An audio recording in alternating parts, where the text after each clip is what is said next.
Thank you so much for joining us this afternoon, everyone. We have quite a few, so I'm excited about that.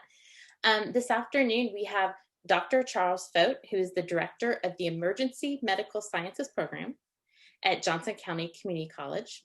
And today, he's going to be talking about 7 principles for creating more engaging instructional videos. He presented a version of this at Sidelight. This has been updated, so we're really excited to see it. If you have any questions, if you can just put it in the chat, and I will make sure that your question gets answered. Charles, take it away. Excellent. Thank you so much for joining me this afternoon and hosting this. But 2020 is kind of a different year for educators. So thank you for being educators. We have had to have, I think, more adventures than any other year, and I think we've seen more instructional change. So the challenge of being an educator in 2020 is there with different varieties of courses and high flex and hybrid. So this program really is kind of my side interest.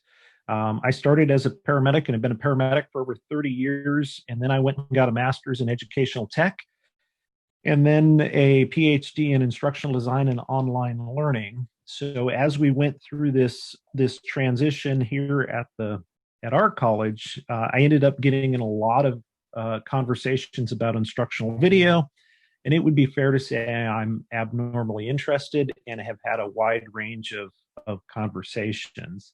And kind of when we first started this, we started with some conversations of what are we going to do? And there was some thought of, we'll just have them read the book, which is a good strategy. And I think reading's important, but we've been asking to read the book the entire time. So reading the book alone probably won't get us to where we wanted to be. And then there were others that, thought, well, maybe we'll just post the PowerPoint slides we would normally do as a lecture, and they can read through the slides. Maybe we'll even call them presentations or lecture material, but it really wasn't a voiceover PowerPoint. And so we discussed probably why that wasn't the best approach to it. And I don't know if anybody's familiar with the modality principle, but essentially, there's a number of experimental trials that compare if you asked a student to read versus provided them with an audio narration, and they perform better pretty much all of the time, really at almost just over 1 standard deviations of improvement, which is a huge improvement on effect size. Effect size is one of the common things we use to measure educational interventions, one versus the other. It goes back to Cohen's d. I'm not sure if anybody's familiar with the statistics of it, but this is just kind of a raw score. So the entire curve ends up shifting 1 standard deviation. So that's just a little bit on that. And so, I had some faculty go, okay, so you just made a point that maybe we should do audio recordings, but I still can't see moving to use instructional video. And I said, well, there's another body of evidence on the multimedia principle, and there's really 11 experimental trials in science, engineering, and mechanical. And when we use words and images versus words alone, we get even a larger effect size of almost 1.5 standard deviations.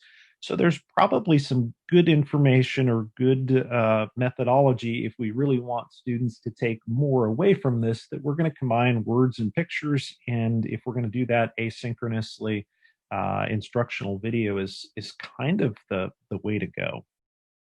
The other thing that has changed significantly, we've been playing with instructional video since about 2010 in hybrid courses. And over the time that we've been doing that, the technology barriers and the cost barriers have really almost been eliminated. And so, kind of what we're talking about this year is do-it-yourself video, and we use kind of a screencasting approach.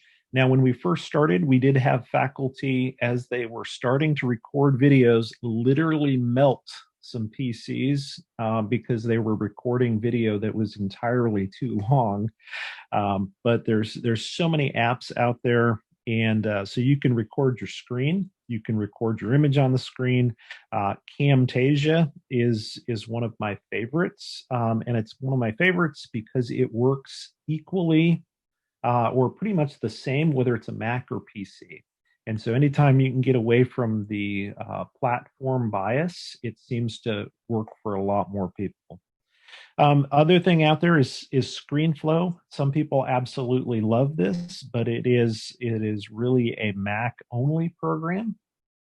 We recently migrated to Yuja last fall, which is a campus level recording software, and it has some amazing metrics on tracking, so we can do all of our recording as well as then figuring out, do the students actually watch the video, where do they watch, at what point, how long.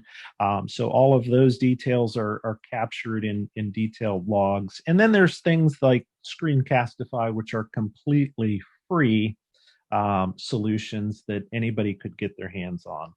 But if we record the video, will the students actually watch? Because there's probably some good indication that they're not going to necessarily, if they don't watch, they're not going to learn much.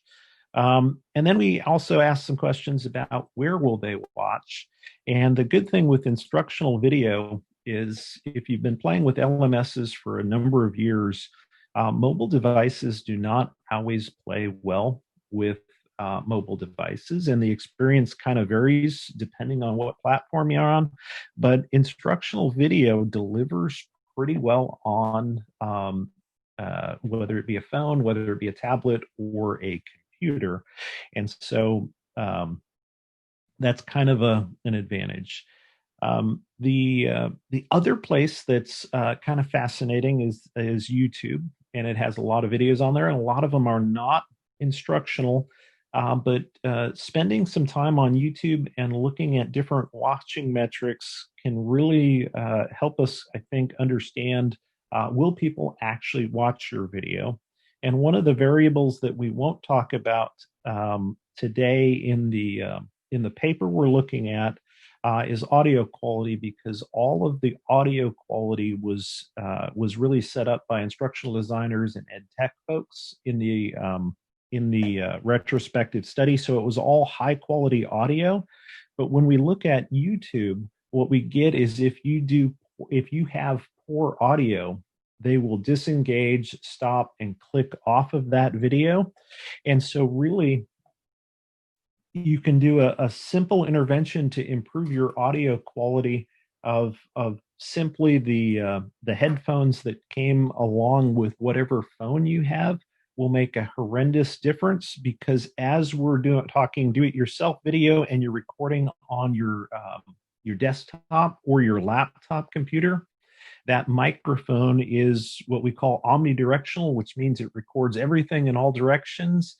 And oftentimes, well, pretty much almost every time you're recording video, the fan on your computer is going to kick in, and it's very close to your microphone in the computer. So your audio quality often suffers for that. So an external microphone, even as simple as the headset that came with your phone, will improve it considerably.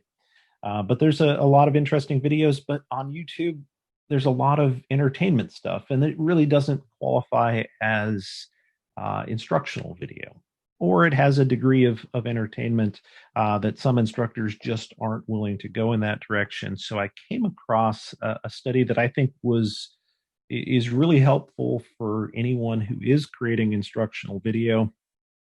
And when I first came across this, I had not taken a MOOC. I had not been to edX, but after reading the study, I was fascinated enough to go take several courses to really kind of understand this study a little bit better. And they did really a um, large cohort study um, on these massive open online courses, and they had about 128,000 students, almost 900 videos, and 6.9 million watching sessions, and they were all instructional in nature. And so they kind of boiled that down to some video attributes that seem to be associated with the best learning outcomes.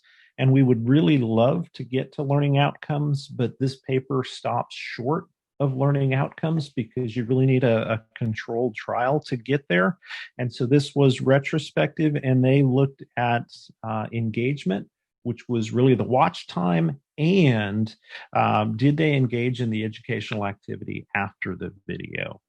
And so what we did is really kind of boil it down to really which kind of videos or what video attributes contribute to the greatest degree of engagement, and of course at a reasonable cost to actually develop.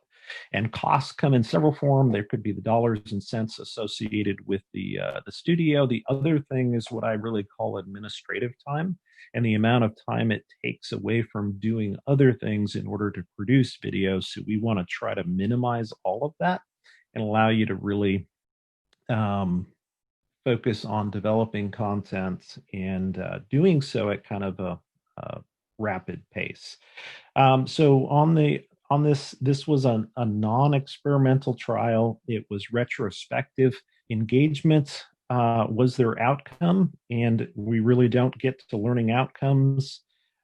MOOCs are a bit different, and we'll see that in the data that this is not necessarily a college course. You could sign up for this and take it absolutely free, or you could pay some money and get a certificate at the end of that. And there's a different level of engagement for the students who actually paid some money to the students who just took the free version. And so there's a few more details over that, but it's not the perfect study, but seems to correlate pretty well to what we do, at least in the instructional video, in the fact that we have students remote from us, and we ask them to watch video. And it's probably important that if we spend an hour recording video, that they spend almost an hour watching that video. So they looked at some quantitative input, the length of the overall video, the speaking rate of the instructor, the video type, and we'll look at that in a little bit more detail. The production style, and they got into con style videos versus classroom, studio, office, desk, and they found some interesting results. But these were really 4 MOOCs. One was Intro to Computer Science and Programming. The second one was Statistics for Public Health. The third one was an AI course. And the last one was Solid State Chemistry. So that kind of gives you a little bit of idea on the context of those videos.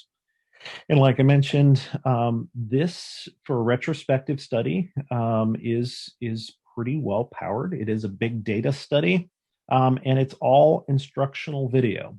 In looking at these courses and these course titles, this is probably something most people don't sit down to and say, I'm going to take a course, a MOOC in AI or Intro to Computer Science and Programming simply for the entertainment value of that content. And it's very similar to us that these students could simply press the fast forward button or jump ahead or skip that video entirely. And so what are the key variables that they kind of boil down? And I'm not sure if any questions popped in yet. No questions yet. All right. So the first variable that seemed to trend was really about shorter videos, and this kind of takes a look at they binned the amount of watching time in 0 to 3, 3 to 6 minutes, 6 to 9, 9 to 12, and all the way out to 40 minutes. And then they looked at the median time actually spent watching that. So the 0 to 3 minute videos, they had about 1 minute of watch time in those. Um, and then the 3 to 6 minutes, we did a little bit better, but still did not get close to 6 minutes of watch time. And the 6 to 9 minutes was kind of where the chart peaked. And the 6 to 9 minutes, they watched about 6 minutes. And here's where we start to see that spread. The top line, or this green line, is associated with those students who paid the money to get their certificate. And then all other students then start to drop off a little bit faster. And that's students who didn't pay anything, are just taking this course for free. And once we get out to about 12 to 15 minutes, we see if you spend 12 to 15 minutes recording a video, in this study, they found that the students were watching for a little bit more than 2 minutes. But if you recorded longer, if you put together a masterpiece, Academy Award-winning instructional video, sometime between 15 and 40 minutes, they spent just under 3 minutes watching that video. And there's probably good indication that they won't benefit too much from the video that they didn't actually watch, and you'll spend an amazing amount of time creating that video, kind of, and maybe polishing and putting it together for them. So with this, that binning sequence isn't perfect. So they did do something that helps us a little bit more and normalize the watch time with 1.0. And that's really, they watched 100% of the video all the way down to 0% of the video. And so you can kind of see the median as well as the range. So the 0 to 3 minute videos normalized at about 1.0 are error bars out there go from a little bit above 1 to below 0.8. But really, for 0 to 3 minute videos, we have pretty good watch time. In order to get greater than 1, what happens is this is rewatch time. 3 to 6 minutes, again, where our median is really set at 1.0. So they're going to spend, or they did spend about 6 minutes watching that, or about 100%. A little bit of rewatch time. However, some students watched as little as 20% of those videos. And then as we continue our 6 to 9 minute videos, we end up with a little bit of drop off. And once we hit 9 to 12, now we're down to a median of about a little over half of actually watching the video, and out to the 12 to 40 minute videos, watching about 20%. So ideally, the recommendation that comes out of this is, if you want students to watch more of your videos, really break them into short chunks, sometimes maybe around 6 minutes. 6 to 9 does okay, but shorter chunks of video. The second variable that's highly controversial, at least with the faculty I work with, we've been able to record the instructor's face in there for a number of years, and this was one of the variables they ended up looking at. And there were different styles of videos, some that simply recorded the instructor in the classroom, just like they would normally deliver it, writing on a blackboard, writing on a whiteboard. Other videos were more in what we call the light board style, or kind of what we're doing today over here, where we're doing electronic video and there's a small instructor image in the corner, compared with no instructor image, or an instructor image in a different location. And so my faculty that I work with have constantly come up with the idea of the students do not want to see me. That's the last thing they want to see. What is really important is the content. And so, as we talked about this, this was a little bit surprising to them that the instructor's face, which in theory offers no additional instructional content, seemed to drive how long the students would actually watch the video. And there were a couple different styles they had inside the MOOC. There was when we look at the recommendation, there's a style where the instructor simply comes on and does an intro direct to camera, and then switches over to the content after the introduction, speaks about the content for a while, and then comes back to summarize that video at the end. Or you could actually have the instructor on the screen the entire time. But as we look at the data here, really the slides and no instructor's face drop off much quicker than any time they put the instructor's face on the slide. And so here again, 6 to 9 minutes, we start to see a pronounced drop off once we go above that, if there's no instructor face on that. And likewise, this compares desk to podium, which we'll kind of talk about in the next slide. But one of the things that's going to fare better in our next variable is a more personable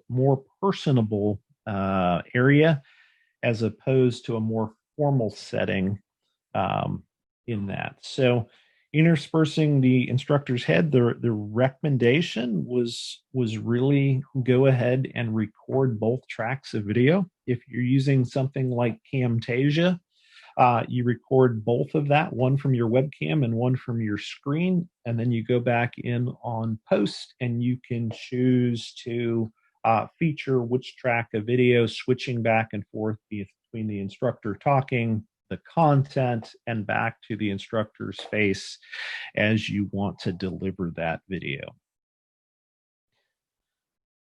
So here was the human connection, and really what they found is a more personable setting seemed to produce a higher level of connection, or at least the students watched longer with the instructor sitting at their office desk, as opposed to the studio setting and a podium.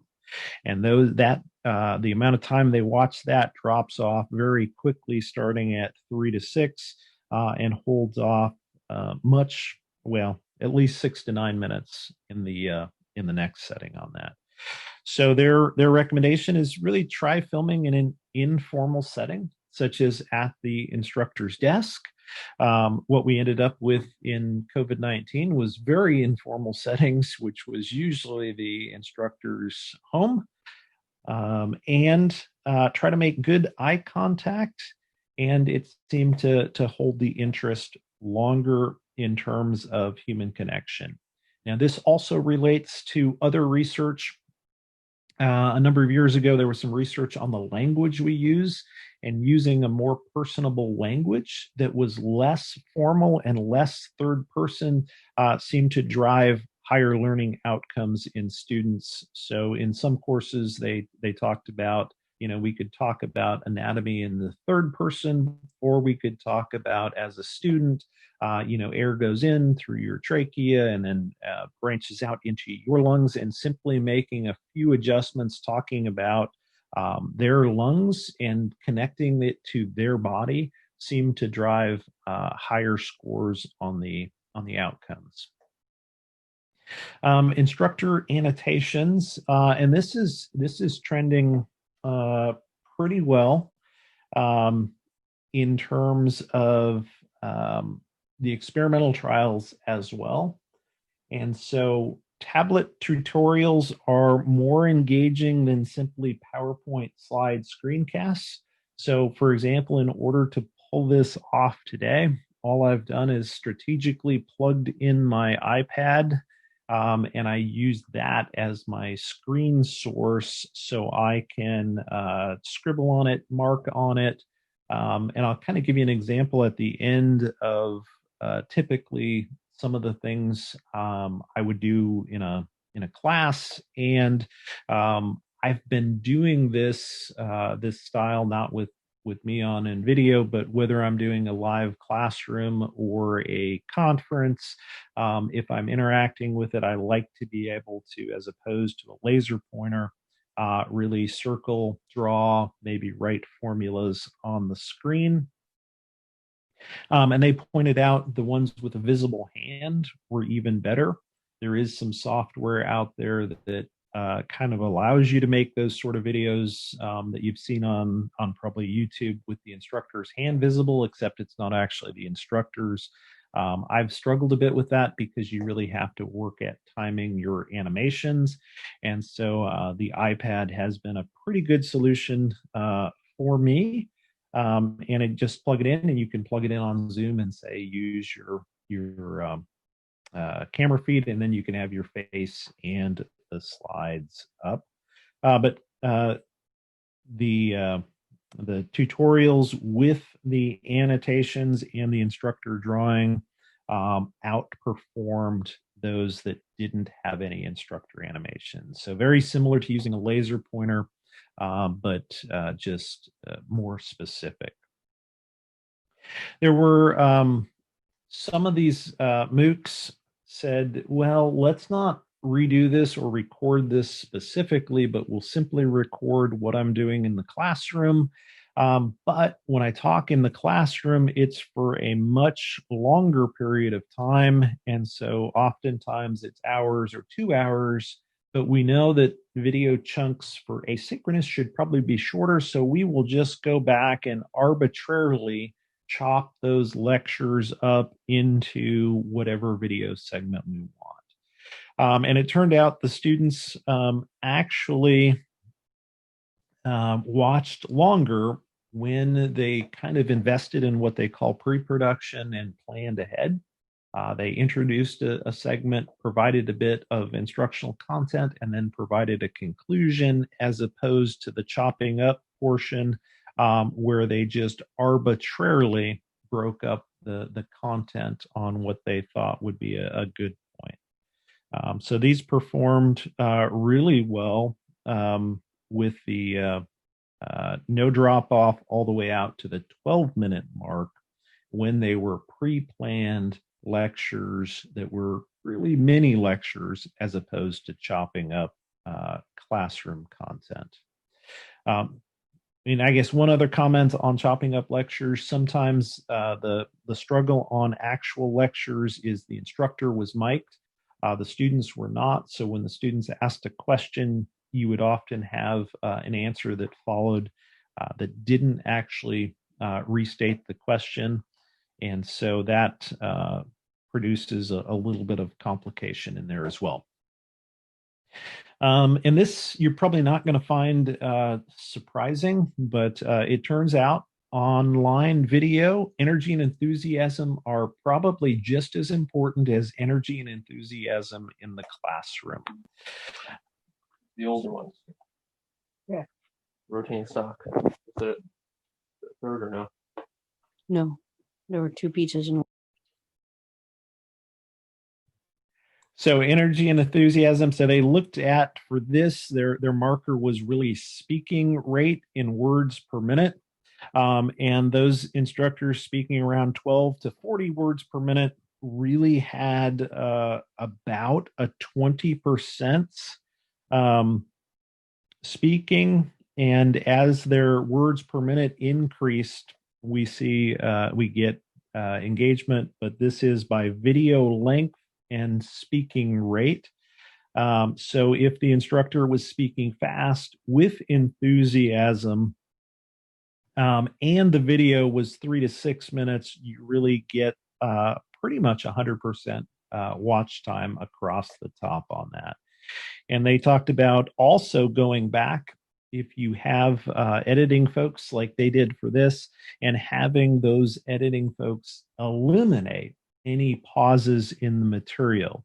And so students often can choose to slow down or speed up the recording. And a lot of times they also found that students were speeding up slower speaking videos to about 1.25, which makes them sound a little bit strange, but it's completely listenable, or I guess you can absolutely pay attention to it at about 1.25.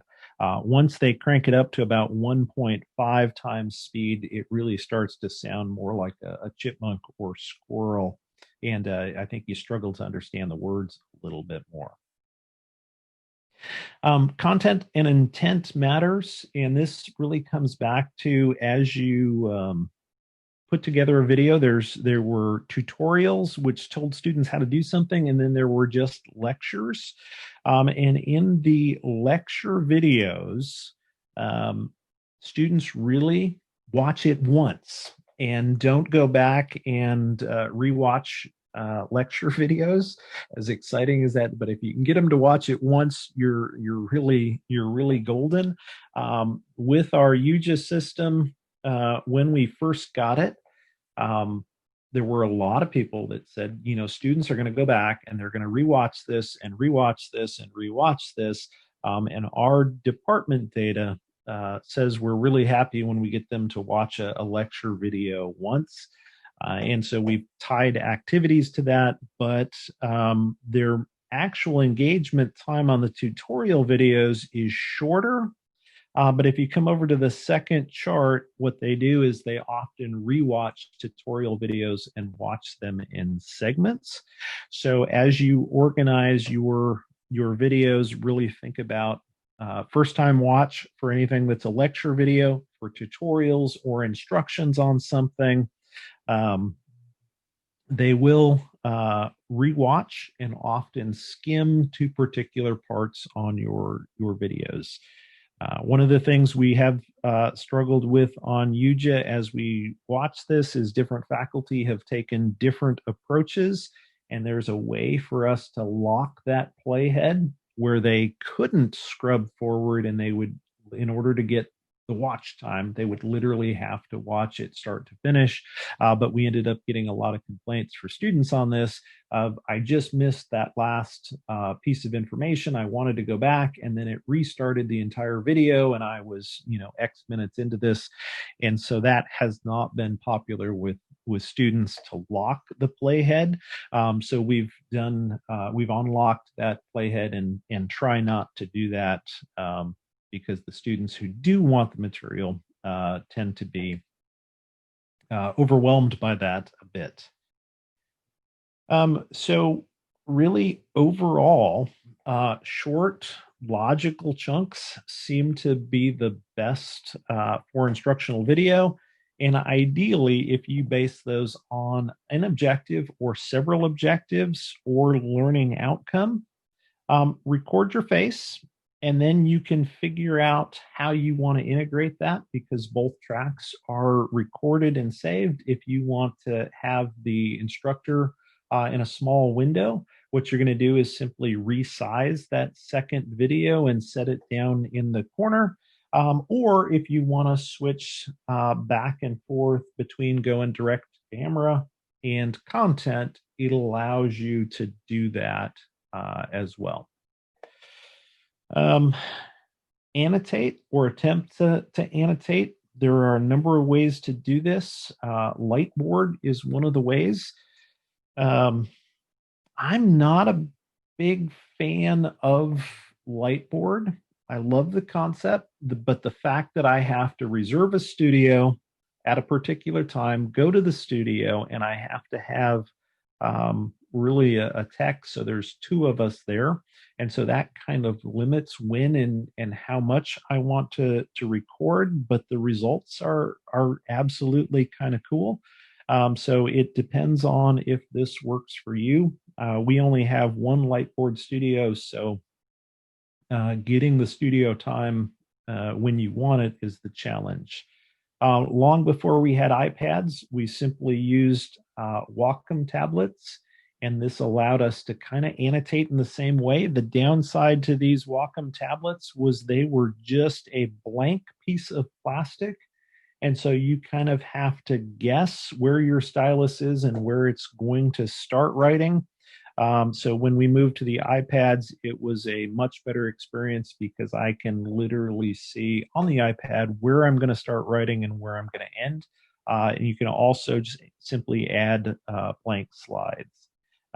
For this presentation and pretty much all of my presentations, I use a piece of software called Explain Anything or Explain Everything. Sorry about that. And there's a couple different ways to do this, but it is available on all platforms now. The original was only available on the iPad, and it was like $2.99 to buy the app. Since the time they released it, they've become incredibly successful, and so now they have raised the cost. I think it's up to about $9.99 for the iPad app, and then they offer a subscription-based app for every other platform. I'm not a big fan of subscription-based platforms because they charge you every month, whether you use the software or not, and it ends up costing a lot more in the long run. Like I think they charge, $2 to $5 per month for the subscription, but it does let you annotate. I would recommend avoiding capturing entire classroom lectures and then splitting them up.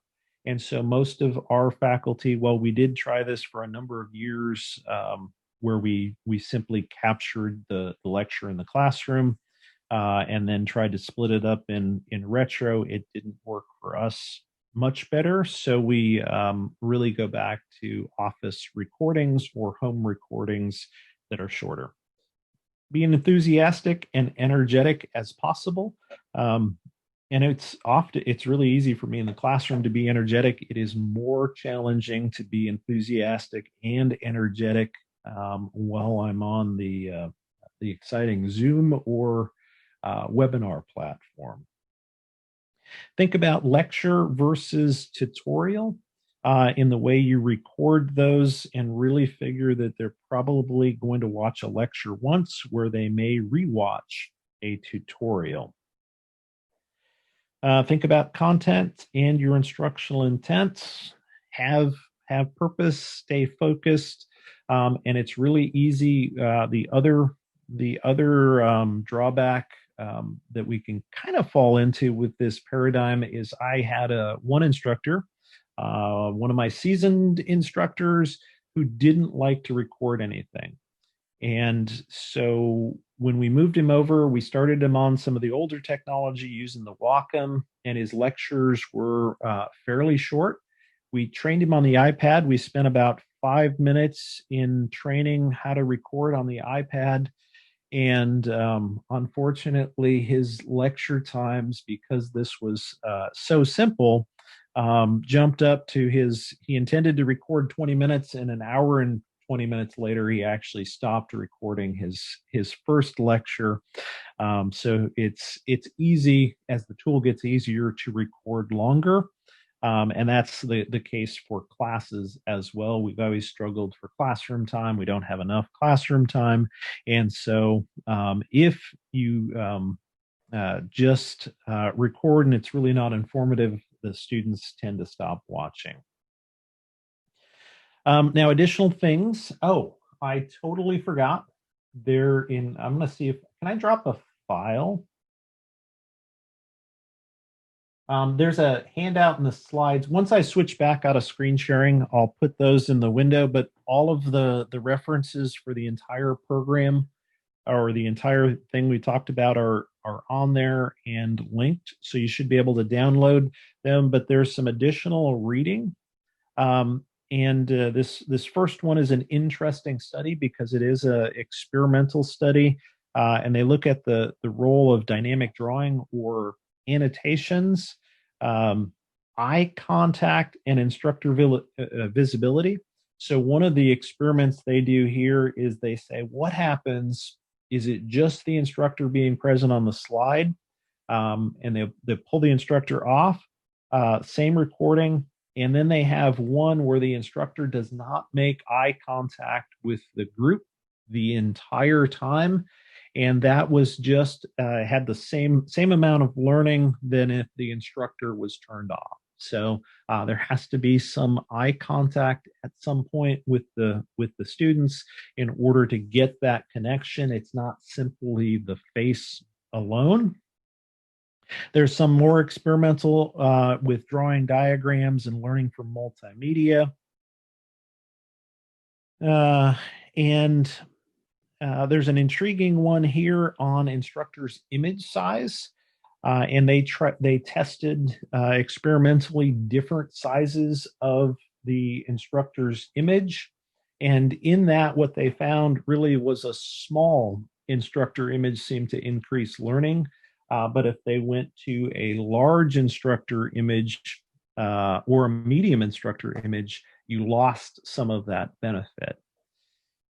And then this last one talks about gaze guidance, which is an interesting concept.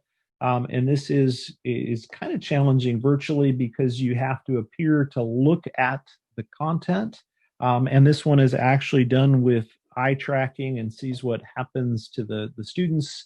But it turns out with gaze guidance, the instructor appearing to look at the content, it seems to drive students in the appropriate direction. So they make contact with the camera and then they'll switch to appear to be looking at the content, which is kind of challenging. So there's some other informational stuff out there. And usually what pops up at some point is how do you do the video live without actually editing your video in Camtasia or something like that. So I use this Ecamm Live Pro, which is subscription-based software, but allows me to appear in the image share. I use it for all of my recording, and generally I don't do any post-production. Because I can switch back and forth between cameras and backgrounds as I'm actually recording. So once I hit done with the recording, I save that directly out, and it's very little editing on the back end. Unfortunately, it is currently Mac only, but there are other alternatives out there, such as OBS and a couple other platforms, as live streaming is becoming very popular.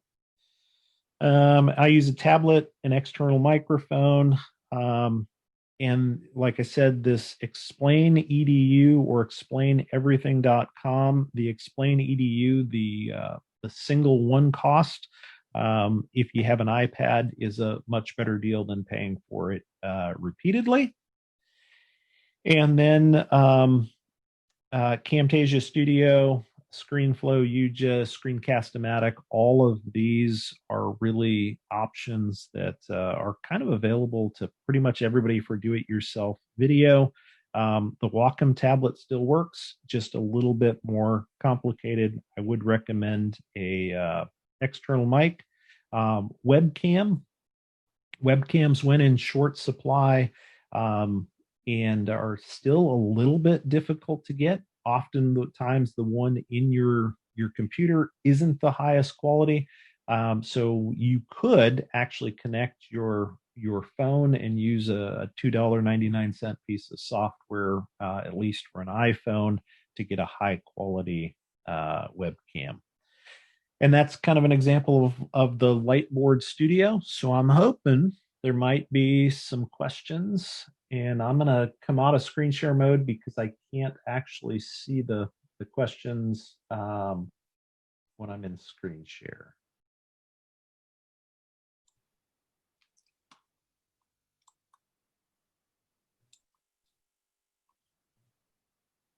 There are a couple of questions. One is, in light of the research that you were presenting, did the researchers study outliers or find exceptions that may still prove the rule, or any n=1 examples that are different than the summary statistical data? So that's a really deep question. and there's in this retrospective trial, it appears they just disregarded outliers. I didn't find anything on their outliers. I do think pretty much all of the research is a bit limited um,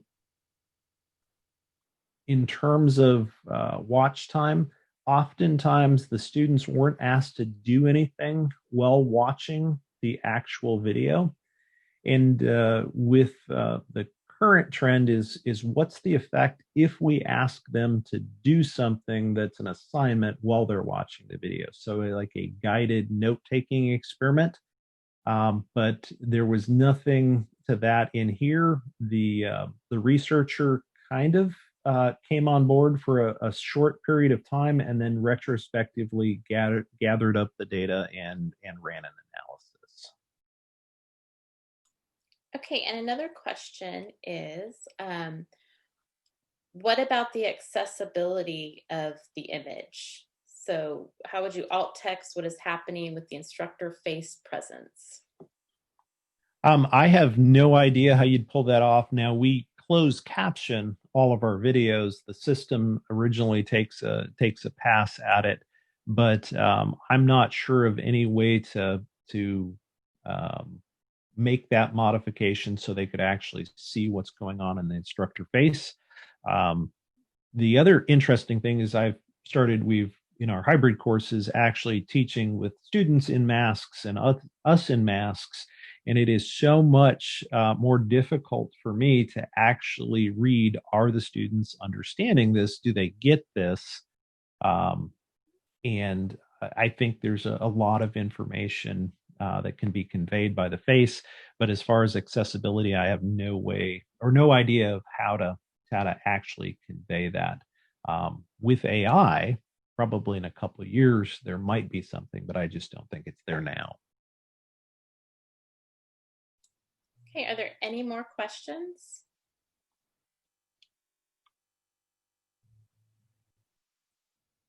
And I'm going to attempt to drop that session brief in the file tool here. And then I'll drop the slide set if anybody wants that as well.